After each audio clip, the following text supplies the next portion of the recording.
you highly.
Connecting the community through gospel. The new 107.9 FM, W300EB, Macon, and WDDO 980 AM, Perry, Macon. The views expressed on this program are not necessarily the views of the Glory 980 AM, the Glory Media Group, LLC, WDDO AM, its staff, management, or advertisers, but are the views and opinions of the participants of the broadcast. Mother Georgia, she's back on live, the historic 980 WDDO. All of a sudden, let's go live into the studio with our host, Brenda Sutton. Hello, hello, hello, and it is Monday, and I'm excited to be here. What's up? What's up, Emily? Hey. Oh, you gonna make Deacon Jerome sit in the hot seat? That's so funny. We're gonna see how he like that, boy. You know, I talked to him earlier, and He's coming. I think I saw him outside. You look real pretty. You know, I'm calling myself trying to type. You know, trying to do comments and stuff. You know, I can't type. You know, I can't type or anything like that. It's like that. So I call myself trying to Johnny. type. Hey, Johnny. They started before I got here. I just want to give a big shout out to my loving husband, Henry E. Williams, the sponsor of the show. Big hand. Thank you. Of the winning Falcons. Oh, they finally won a game. It was pretty funny. I got a picture of him on Facebook with his face hanging open. I'm really want to talk to you guys, all my listeners out there. I want y'all to be sure to hit share. Oh, I need to share it right now. So that we're really thinking about doing an after show, and which would be kind of nice to do. But you still can't curse. We can curse on the after show. No, you still can't. We can say bad words on the after show because it'll be on YouTube and it ain't FCC. So you see who it is that has the great desire to curse. I'm like Peter. Peter cursed. Lord. Got a blade. And he loved the Lord. Hallelujah. Do you have a knife in your pocket too?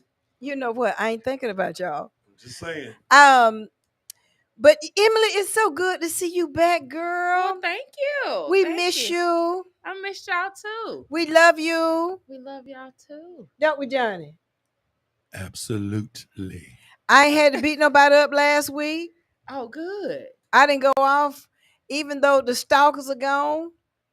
Oh, my. You know, I be putting it out there on Front Street. You know, some people need medicine. I talked to Andrea Cook about mental health matters. I said, Andrea, what you doing with mental health matters here in Macon? I said, you got some folk, they don't understand the mental health matter. Mm-hmm.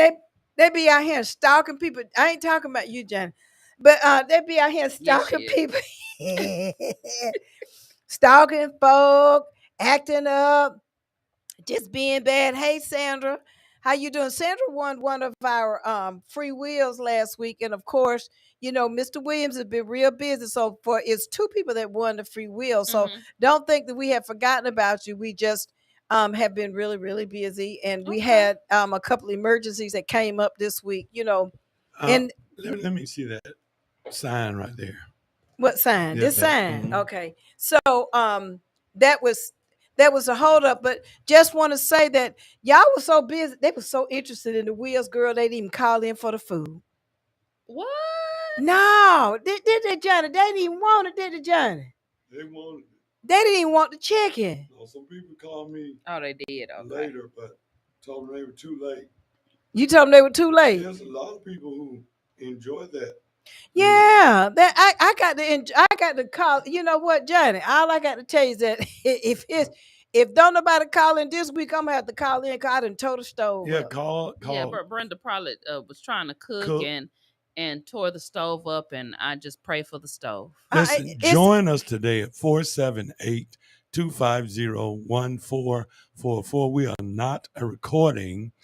478-250-1444, and join us in conversation because I know that what Brenda wants to talk about today, I have an opinion. But you know what? I sent you which one? You talking about the one about the white man want to marry the black women, or the children getting out the house? Or both. Either or. Or we could probably do both of them. What? And you sent me something else about A black man, a white man's guide. How to date Yeah. and marry the right black woman. That's the one I love. Do you like that, Emily? You know what? I looked at that. I couldn't believe what homeboy wrote on that. So this is from the perspective of a Caucasian man. Yeah. I want to know from the black man's perspective too. But we can have a lot of fun. There is no answer. Just forget it. You know what? But we ain't got to that yet. But just leave it up there, sound engineer, because that was something interesting. I kind of want to touch on that right after we be sure and put that phone number out, so that one, we still giving away 2 free wheels and some chicken and the dinner. So tell me what's going on with Anderson Diner. Look, Sundays at Anderson's Diner and at Granny's Country Kitchen, the Andersons are very nice about giving away free dinners to feed a family of 5. Free dinners to feed a family of 5. Please call us, the first 2 callers, at 478-250-1444. We'll get those 2 free dinners, one from Anderson's, and then the other family will get one from Granny's Country Kitchen. You know what? And I have gone to those places to eat, and they're delicious. Yeah, and tomorrow is Turkey Tuesday at Granny's Country Kitchen, so some of the vegetables will be cooked in turkey. Well, you know what? I don't know if they can outcook Gwen Westbrook, though. You know, Gwendolyn Westbrook, the president of NAACP, that girl be in there cooking. I met her in the parking lot. She told me she made a buttermilk pie. I wanted to beat her up and take it. You know what a buttermilk pie is? So if I see her walking around with braces on. Gwendolyn Westbrook, president of NAACP, she just sweet as she could be. And she said, I got up at 3:00 in the morning, and I had to cook me a buttermilk pie. I'm like, that's some good. Jenny, you ain't never had no buttermilk pie. No, but what I did see a little bit earlier today, somebody showed me this post that had a man with a McDonald's uniform on working, and a female with a McDonald's uniform on working. The caption along beside the black man was, broke A. The caption by the black woman with the McDonald's uniform on was, high achiever. Oh, wow. Yeah. That's kind of weird. The black man who works at McDonald's, he's a broke is A. non-ambitious. The black woman that works at McDonald's is a sister doing it, black girl magic, sister doing it for herself caption. You know what? Now, that's just a bunch of foolishness. Yeah. You know what? Now, Emily, don't let him get away with that nonsense. We can't even, you know what? Now, I saw this. And I was sitting going. I mean, I've seen similar stuff to that before, and I've always wondered why. I mean, we live in a society of double standards, but yeah, I don't understand. Like this, and I agree with you. I've seen it firsthand. I've witnessed it firsthand. You see a black woman working, and it's like, all right, sis, do your thing, And then when you see the same black guy working a black guy working in the same space, it's like, what he done did with his life, like he ain't nothing but a bum. So yeah, it's really weird, and it's not fair, but But Emily, you know what? Now, I'm not being ugly and think like that. That's said right before you finna be ugly. Well, always. You know what? I think people doing the best they can, and anybody who got a job and working is doing a good thing. I do know this: if you pay attention, more and more of little restaurants and little businesses are closing down. Oh yeah. They because they don't have employees. Because these people, the pawns, are tired of working jobs where their companies are making millions and they ain't making nothing. And they are tired of it, and they'd rather not even go to work than to just keep Mm-hmm. working these jobs, watching their bosses drive up in Mercedes, Yeah. and they're doing all the work. But you know what though? And they're catching the bus to work. Let me just say this to you. And, it's a shift in the world. I'm telling you, it is. It's definitely a shift in our in the world. The energy is different. And I had this exact conversation with a couple of friends of mine, and I said, "Here's the truth. Since I'm a business owner, and I look at it differently. I have employees, actually W-2 paid employees that I pay taxes on, workers' comp, so on and so forth. So speaking from an employer's standpoint, a lot of my friends, well, people want a livable wage. People want a livable wage. And I said, well, you have to consider that these are the smaller mom and pop stores. We can't afford to pay people $16, $17 an hour because our payroll would literally eat up whatever profit we're making. So in some instances, people think that, they see you driving a nice car. It's like, okay, that's fine. Of course, I don't drive a Mercedes or a Bentley or anything like that. But I can't afford to pay you $16 or $17 an hour. I would have to close my doors in order to do that, or I would have to let other employees go in order to make you happy with the salary that you feel like you deserve. Now, on the other hand, when you have companies like Walmart, some of these Fortune 500 companies that actually can afford to pay their employees upwards of $17, $18 an hour, I believe that they should do that. But it often falls back on us, the small business owner. And it's like, look, I don't make millions of dollars a year. Nowhere near that do I make. So I can't afford to pay you. And I believe everybody deserves a livable wage. And I said all of that to say this. I told the young lady, I said, look, some jobs are part-time jobs. And when you take the job, you understand this is not something that I can live off of. This is a part-time job. And so when I have people that say that to me, I'm like, if that's what you're looking for, then you need to put the work in and go and get a job that will allow you to sustain the lifestyle that you want. You can't get a job at McDonald's making $10 an hour and then complain.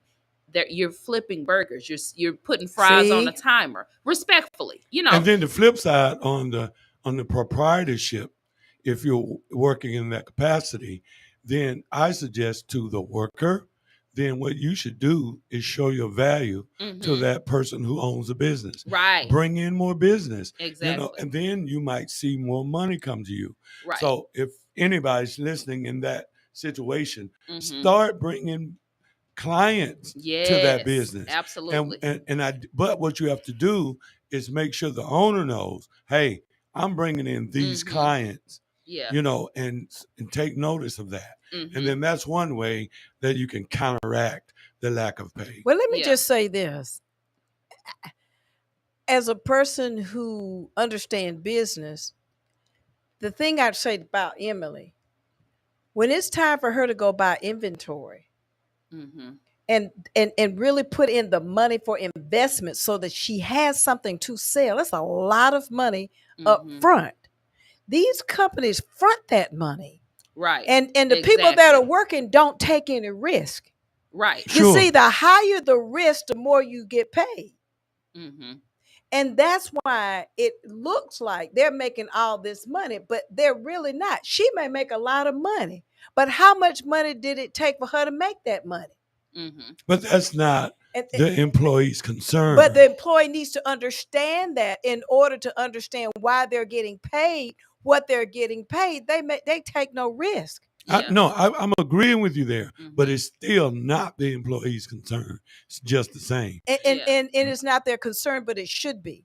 I'm just telling you, if I you think want, what she's saying is on a smaller scale, like in my business, for instance, when it's more personable because I'm the owner, I'm in the store working, and my employees see me every day. So it's a little bit different when there's somewhat of a personal connection there, and they need to understand, like, hey, I have to spend, $2,000 with this particular vendor to get my raw shea butter in, but I still got to make payroll because you still want to get paid at the end of the week. You don't understand that I can't just order shea butter. I have to order $2,000 worth of shea butter in order to get that shea butter in, but I still have to make sure I pay you at the end of the week. So sometimes I have to go without getting paid to make sure that my employees get paid. And I think that's the part that's they the don't part. understand. That's the part. You're right. And so that's the the part owners got to about. be willing to eat some pork and bean and wieners. Absolutely. No, and by the way, and the owners do eat a lot of pork and beans. You know what a lot of owners do, though,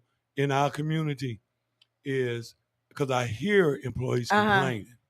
And one of the mistakes of this and Facebook, if you are not paying your people on time and that kind of thing, and you ask for their understanding because you are a proprietor and that sort of thing, most people will accept it. But when they look on Facebook and see you at the 5-star hotel, and see you buying another new car, and see you eating at, well, they just because they can't afford to go to the expensive restaurant doesn't mean they don't know the prices. So if you flashing pictures of you eating at a restaurant that usually the least amount of your ticket for 2 people is $100 and something bucks, or if 3 or 4 people, you got a $250 tab. Then you turn around and can't pay your employee. They don't want to hear that. But you see, but that's part. These are the actualities. And let me tell you the other actuality. They could look at me and they could say, "Oh well, they think that Brenda make all this money." Well, we do that because of your heritage. All right, but my point to you is, how long did I go to school? That ain't their concern. But they need to be concerned with, if you have not prepared yourself to make X amount of dollars, you cannot live a certain way if you have not prepared. And now, I will say, I agree with that. And I will say this too, Johnny. And my brother has a degree. My son is getting ready to have a degree. I don't know if you guys have a degree. I don't have a degree. Hey, Miss I went to a trade school. I got, got my license and so on and so forth. But needless to say, I've often said this: it's always the people that have not put in the work. Say it again. That want that want high pay. That want something for nothing. This is the conversation I had. I said, okay, well, you want me to pay you $18 an hour. But that woman over there that has a master's degree, she's getting paid $19 an hour, and all you have is a high school diploma. So how do I justify she has a master's degree and she's making $19 an hour?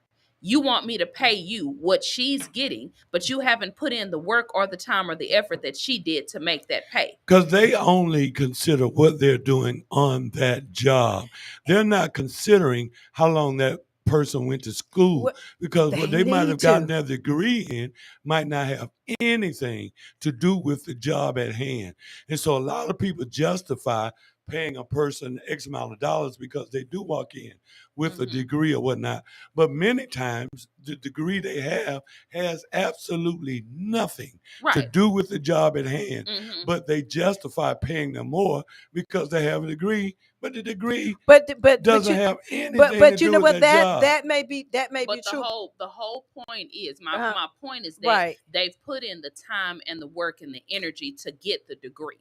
And that's not anything against people that are non-degree, because I started off by saying I don't have a degree, a college degree. So, but what I'm saying is I can't justify giving somebody the same pay. You're, say, 21 and she's 40.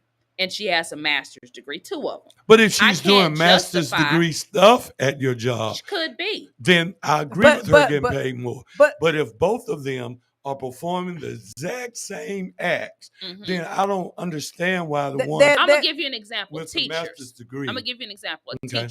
A teacher that's fresh out of college. All she has is her bachelor's, and she has her teacher's certificate, right?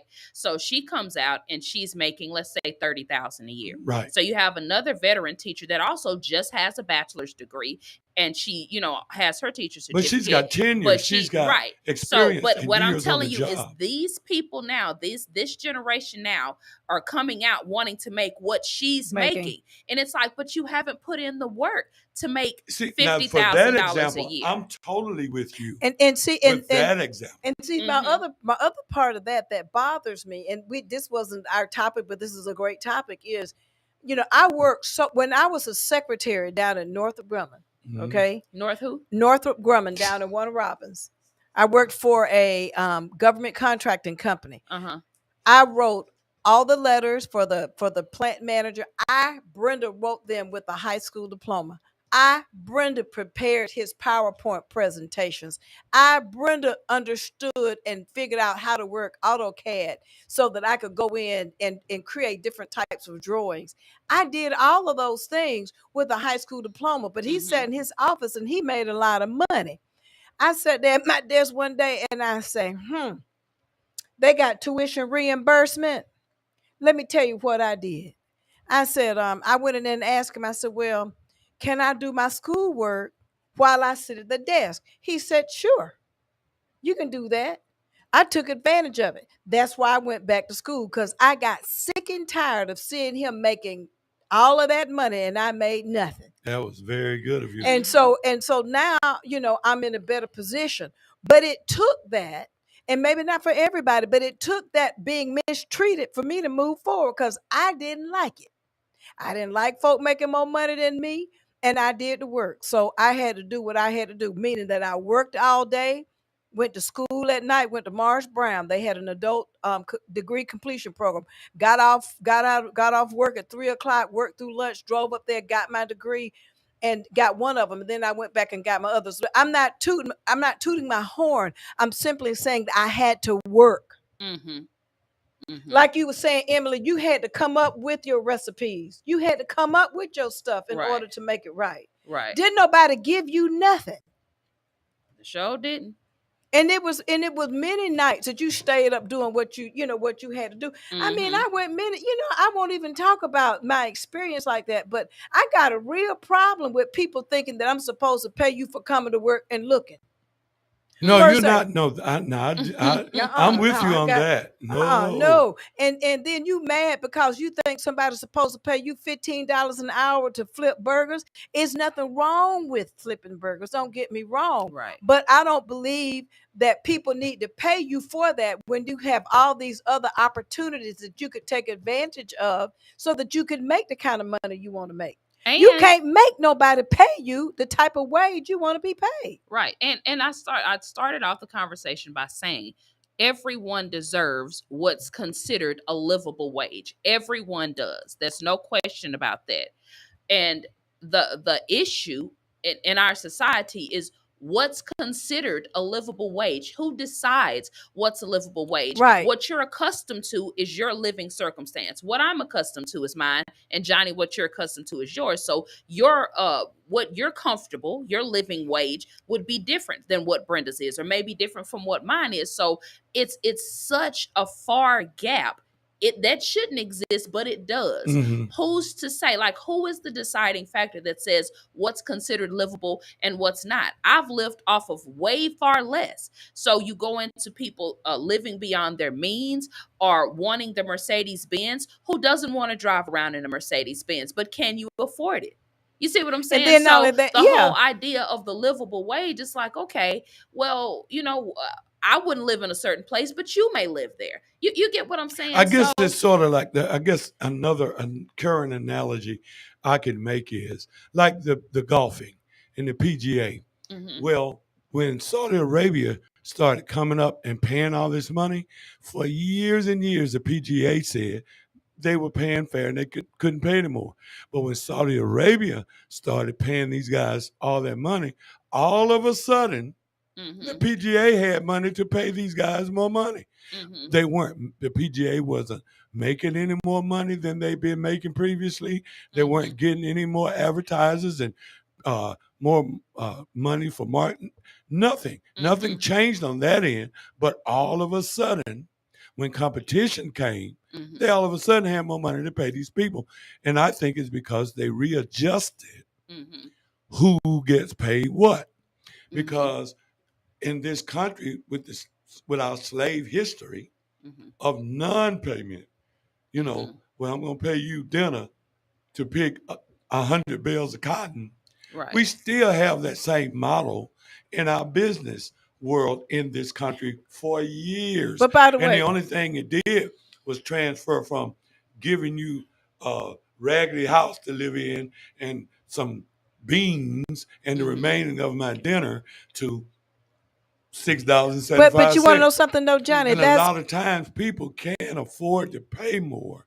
They won't. But Johnny, what you're talking about, and the people who are getting paid less have decided, which is what I started with, have decided, I work here. I know what these people are making. They can't keep telling me they're not making the money. I'm working on the cash register. But that is, they don't know. They don't know. Yes, because they do know. They have an idea. Let me just say this. No, the whole disagree.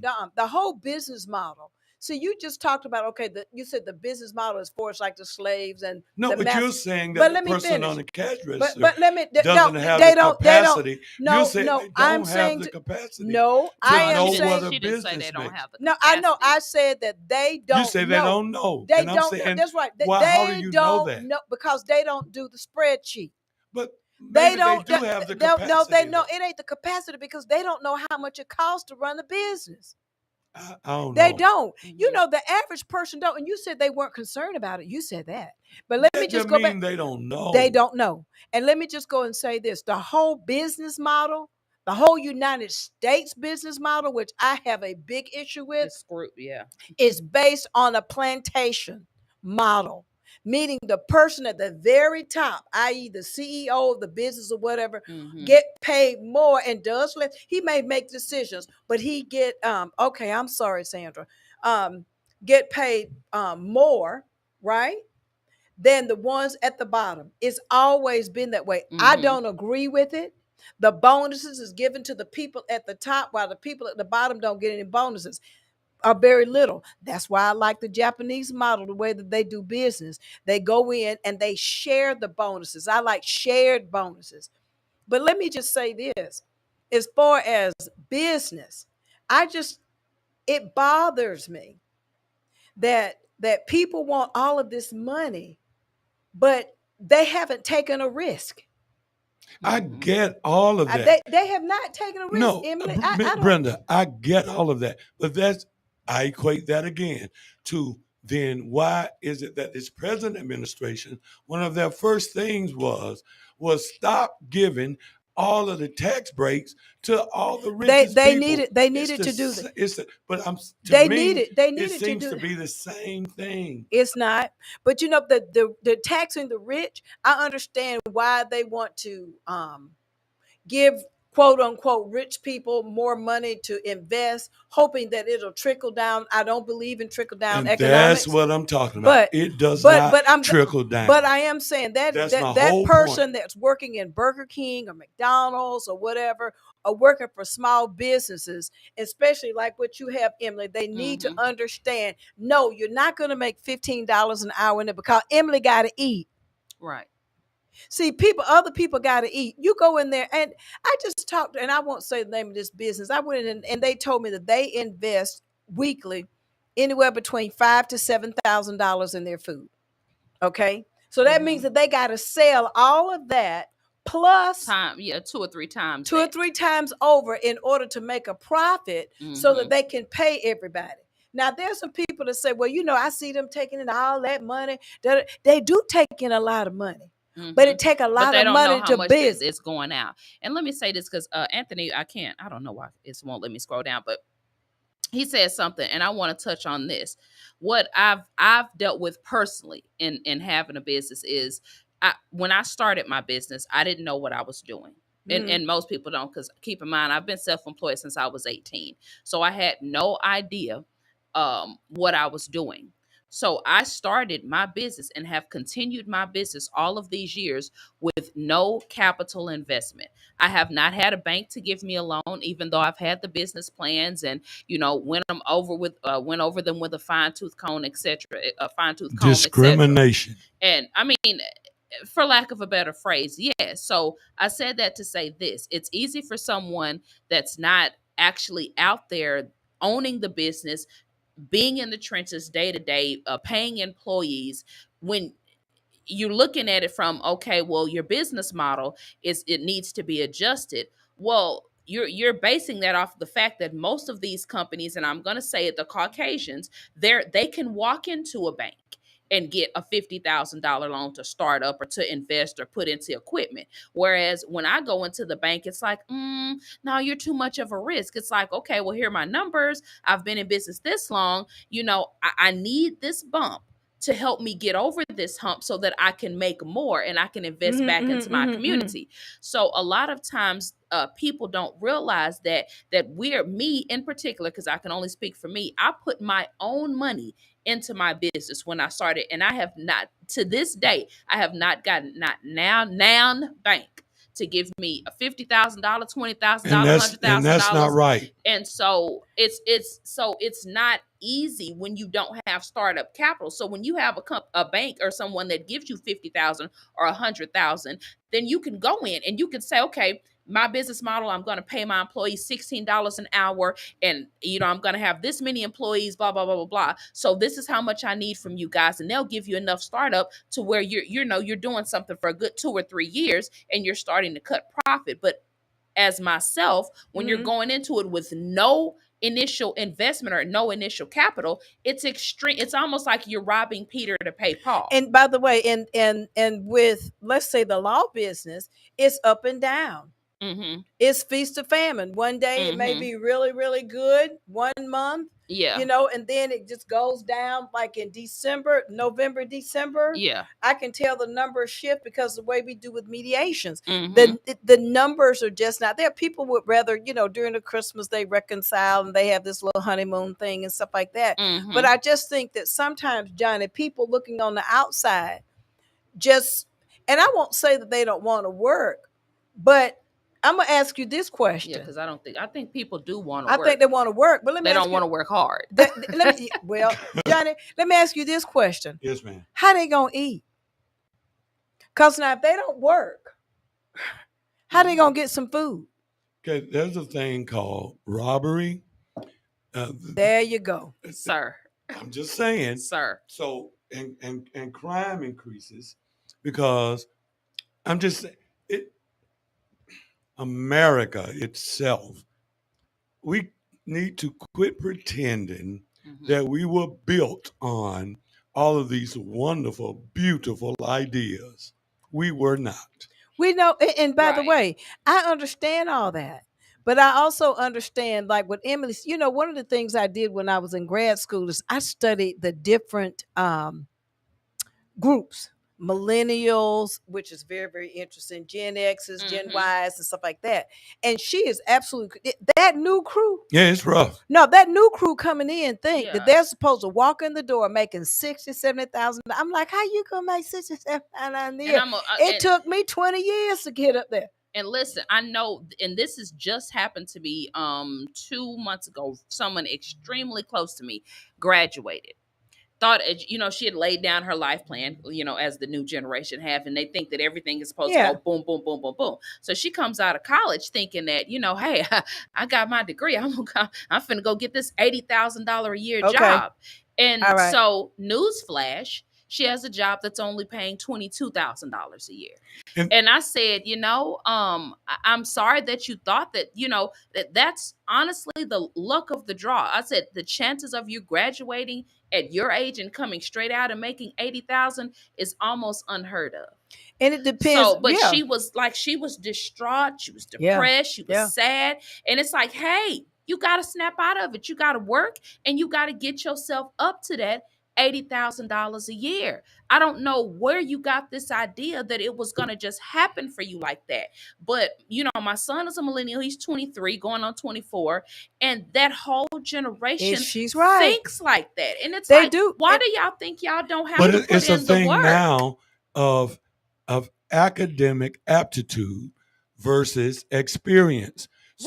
So now it's a conversation about which one is really, because they say that as life goes on, the generation behind us should have more than we had. Education wise, they should be able to have more information and understand it faster than the generation before. Right. So Yeah. how do you really reward that? Do you not recognize that, okay, they're just out of college, but they know already starting what it took this person who's been on the job 6 years to figure But out. let me I'm address just saying, that. it's all of those kinds of things. I hear you, but what I have learned in doing what I do, experience is always the better teacher. Right. I have a person that's super close to me as well. Got all the book knowledge in the world. Can quote you business stuff straight out of the book. And I said, have you ever ran a business though? Now, earlier in our conversation, we were justifying why the one with the degree deserved the most But money. I said that the person had been in that position. But you want to know something? Now, let me just pull back. My husband has been told, you got all that book sense, but you ain't got no common sense. But when you broke down, you come to see the book sense. Mhm. See, it just depends. I'm just saying. That's courtesy of Sandersville, Georgia. But I'm just saying, you have to be careful. It's certain disciplines that require book sense. Yeah. Oh, I agree. And so, and it's also certain things that a book is not going to teach you. And even because I've taken business seminars, I've read business books, and it makes sense when I'm reading it. But when I put it into practical or try to put it into a practical situation or real life situation, it's like you're dealing with human beings. So it's not always black and white and by the book. But that's why I myself, one of the things, and I had this conversation with Henry, the difference between, say, Henry went straight through college. Never, he didn't work until he finished. Mm-hmm. I worked in the trenches. Remember I said I wrote all those letters, I did the presentations, I did all that. So actually, I came into the workforce with all kind of experience and paper.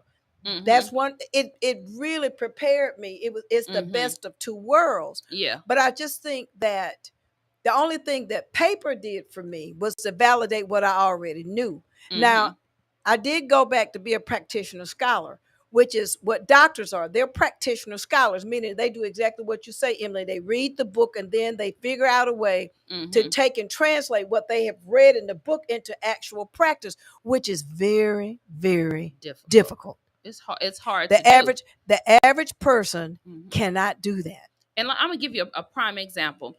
The book says, if we go by what the book says, I'm an owner, right?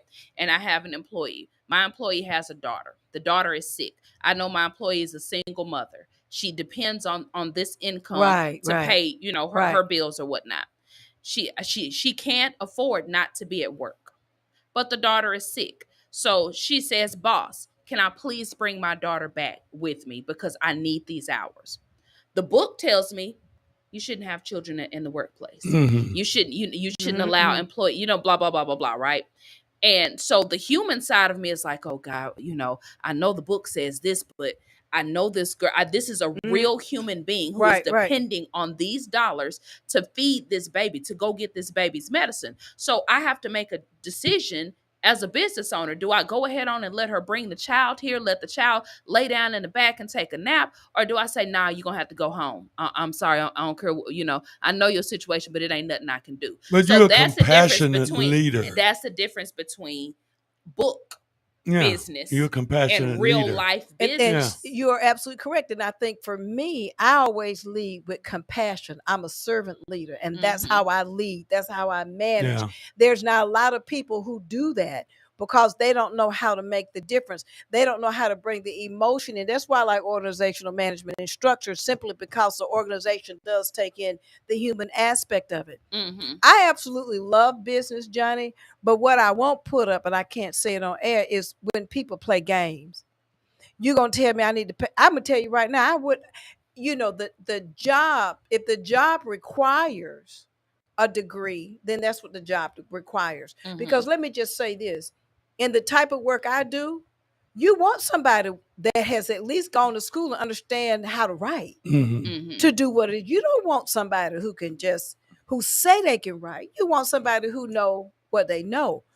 And you want the same with your doctors. By the way, you want the same with Emily. I don't want none of her stuff if she don't know what she's doing. Mhm. You know, you can't tell me, Emily, you just pulled this out the sky to make your stuff. Then you had, how long did it take for you research for you to figure out how to make your products just right? Years and a lot of trial and error. I'm talking about years and years before we call it YouTube University now, where you can go learn anything, right?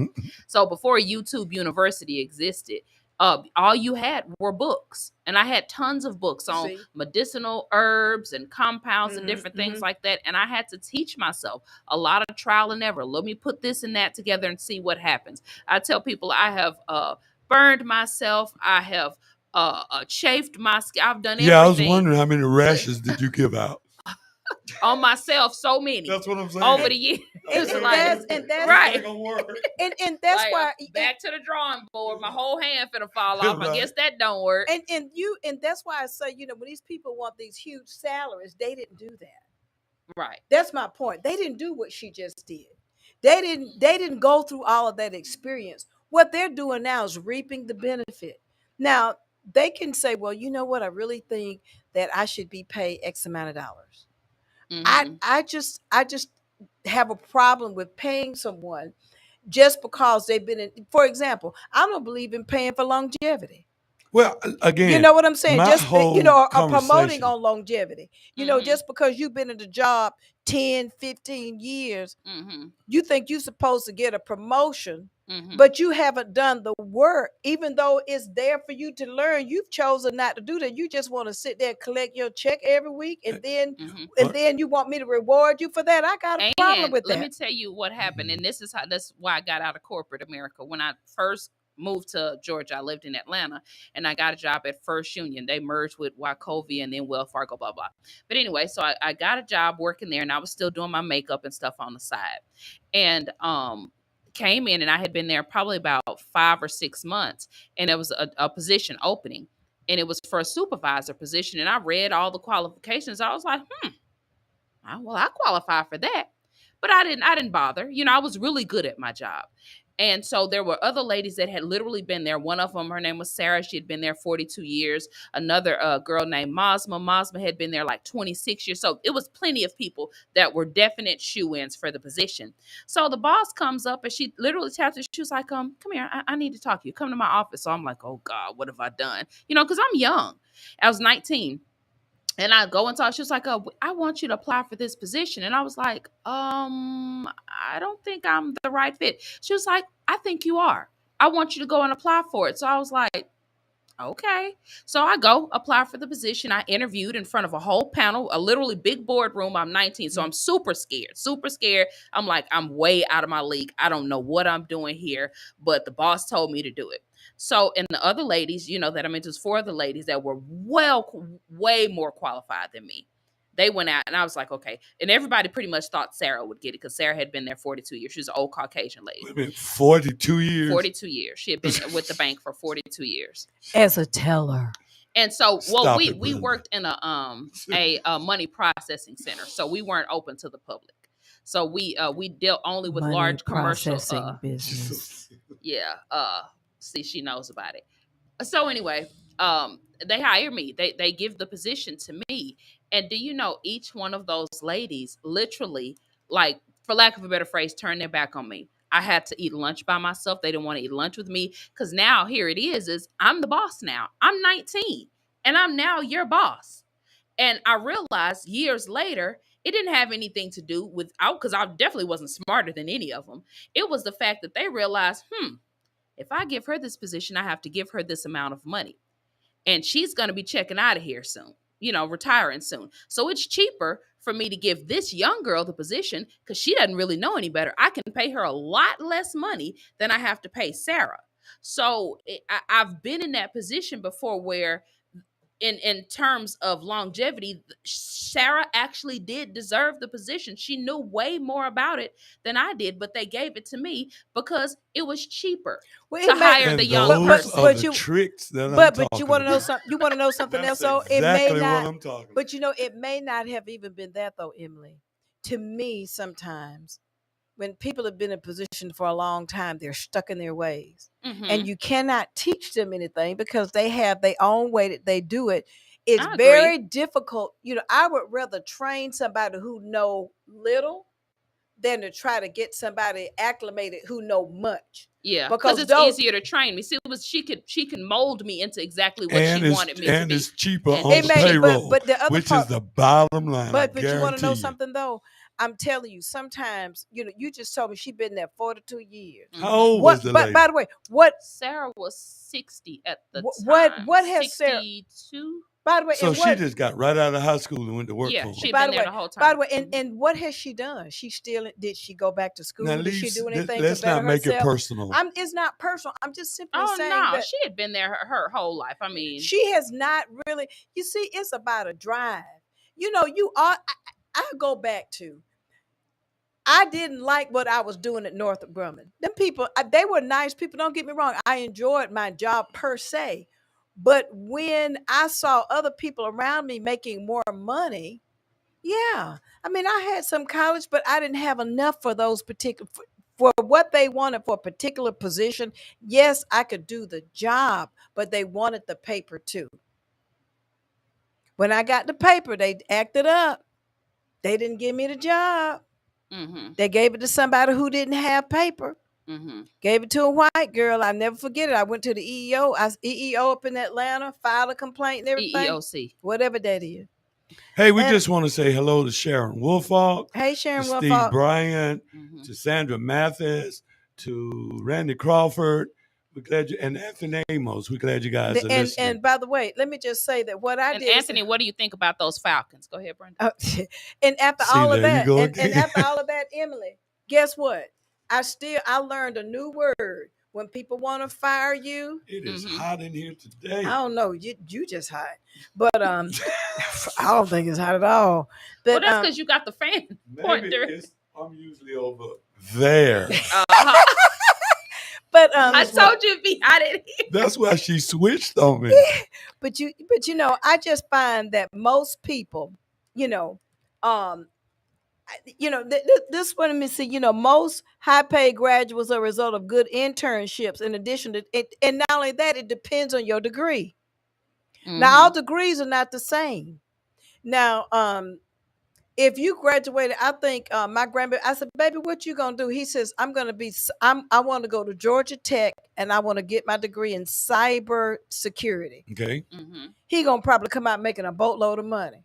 He is, because that's a sought after field. That's sought after field. Now, and I don't have anything, I'm not saying anything against those of us who are in liberal arts, but sometimes when you get a liberal arts degree, you're not going to come out making the same kind of money as somebody who go in and they come out with a technical degree. Right. So and my son is dealing with that now. He's getting ready to graduate. He'll have a degree in contemporary musicianship. And so he's trying to just figure out now, like, what am I going to do with the degree? I've put in all the work. He's very knowledgeable when it comes to music. But, other than producing and arranging and composing, what is there for him to do coming straight out of the gate? And so that's, why some of those degrees, I just feel like, why even have a degree in it? Because other than teaching music or a band director. But see, now here's a great break for him in my estimation, because the film world is coming to this state in such groves now. There's a great opportunity for him to do musical scores for film, which is what he specializes in. That's what he likes. I'm just saying, and just so happens that industry is definitely coming to Georgia in big waves. You know what I mean? But now, and she said networking is paramount, and she's absolutely correct. I always say it's not what you know, it's who you know. And you have got to, it really is about that. Emily, look at your face on Facebook. Look. Lord, please let us all pray for Brenda. My face on Facebook. We're on here having this wonderful conversation, and she wants to stop and start picking at Emily's face. Emily, look at this thing right here. I see what it is now. I see what it is. I couldn't figure out what it was. It's the glory sign, that little glory sign. It's like you're in front of a green screen or something. Oh, okay. I thought you had bows in your hair. I did too. I'm just bringing. I'm just trying to help. But Brenda you know out. what though? The thing. Thank you so much. But what she said, networking is key. You've got to network. The other part of it is it doesn't matter, and you heard me say it right here on All of a Sudden. It doesn't matter whether you like politics or not, but you better understand the workplace is nothing but politics. Mm-hmm. Doesn't matter whether you like it. You better learn it. Mm-hmm. Because that's going to be the key to moving up, not just, quote unquote skills and degree and stuff like that, but it's how you position yourself within that organization so that you can move. There's a whole lot more things involved than your job description. Mm-hmm. And so, that person that's flipping hamburgers, whatever like that. Go ahead. Go. Okay, and this is another thing since we're on this topic. Another thing that I've ran into with the younger generation. They don't want to do anything outside of their job description. You ain't lying. Nothing.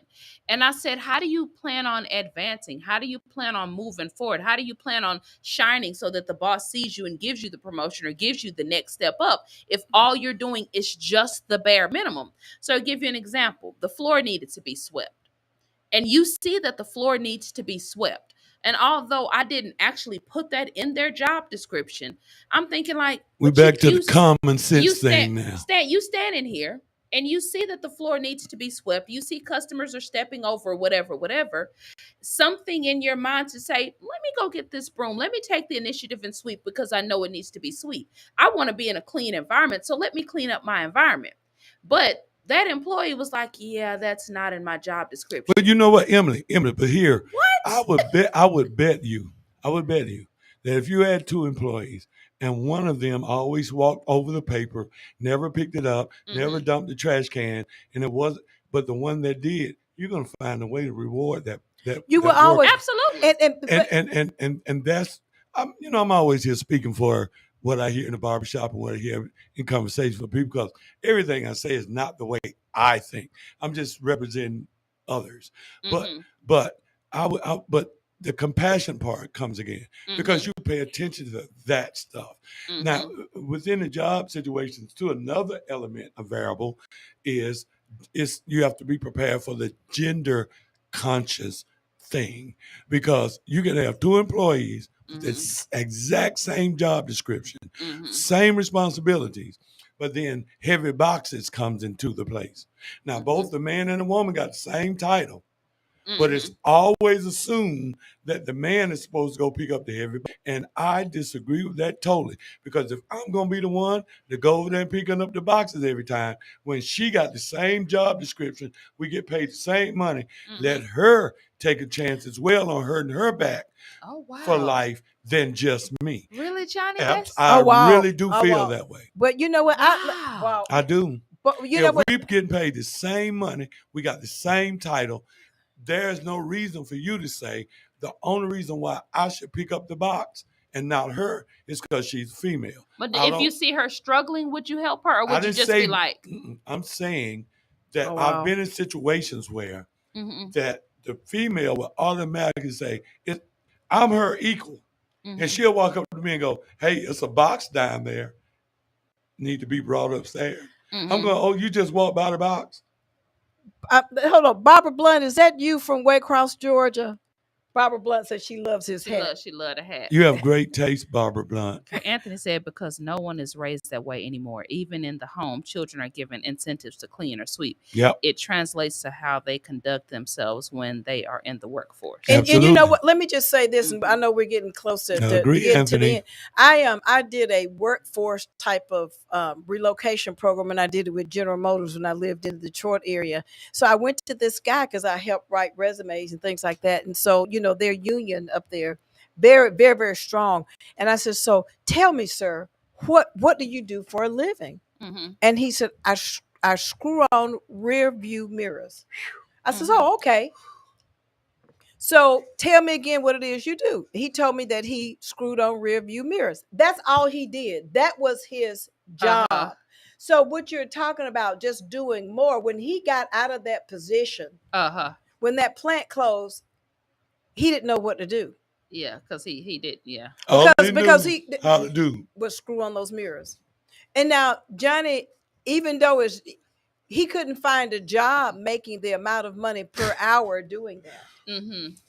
Which is what I'm saying. Mm-hmm. So probably in his neighborhood, when he wasn't making any money, everybody kept coming to the cars going, "Why's my mirror loose? Call Joe. He knows how to screw But it you on." know what though? I mean, the sad part though, I got the joke. I think it made me sad though, Johnny, because he didn't know how to do anything else. Wow. You know, he really didn't know how. And that's what I'm alluding to sometimes, Emily. They don't know any better. They don't know that they're supposed to stretch. They don't know that if they see something, you know, there isn't any job. That's why I like Frito-Lay, giving a shout out to Frito-Lay. Frito-Lay had a program. Everybody that was quote unquote in upper management had to do every job that was in the plant. Mm-hmm. And that makes sense. It makes sense. You know, from cleaning the bathrooms to putting the chips in the bag to taking those boxes, picking it up, like you were saying, doing all of that. I don't care what you did every job. And you know what? Frito-Lay has a very competitive pay rate. But they do. But I think it's inspired by the top leadership knowing what they go through. They do, because they have to do that. Yeah. And I'm just saying to you that that's part of the problem. And that's why I agree with you. There isn't anything I can't do in my office. Yes, I'm the program director, but if I got to type, I know how to type. If I need to do a letter, I know how to do a letter. I know how to go to the mail. I know how to go and pick up boxes and put away supplies. I know how to do every aspect of my job. Of that job in that office, I know how to do everything, because I don't want to be handicapped because I'm dependent on somebody else to do something. And when they get an attitude, the millennials, they will set you up. Yeah. Yeah, and with Jimmy, I make sure, because essentially I'll be leaving the business to him. Yeah. You know, but like I make him, he has to clean toilets, he has to sweep and mop floors. He also know how to make soap. And like, you got to learn every aspect of the business before I'm even comfortable saying, okay, here, son, here it is. Like, you're not just going to be handed to you like some of these Fortune's, you know, CEO company owners and, you know, they just pass it on down to their son or their daughter. It's like, no, I need you to know every single thing it is to know about running this business so that you can run it effectively. See, God blessed you with a male, with a son. So you don't have to worry about a millennial daughter who's concerned about breaking her nails. By the way, you know what by I the mean? way, I ain't I'm doing gonna that. I got these nails and all that stuff. Hey, Janet, we want to give a shout out to Barbara Blunt. Barbara Blunt and her husband Al are black cowboys. Okay, what's up? Okay. What's up? I mean, you know, she's got like horses. And hey, stuff I need to come. there. Y'all need to let me come. She's got horse camp and stuff like that. And Barbara, if you're still doing that and still giving riding lessons, because she does the best, you know, put it in the comment section so that people can contact you. I don't know if you're doing it in the summer and stuff, but her husband, I never really seen a black cowboy. Well, see, I'm from Texas, so it's extremely common. Please let Brenda know about the horse riding lessons. Oh, please.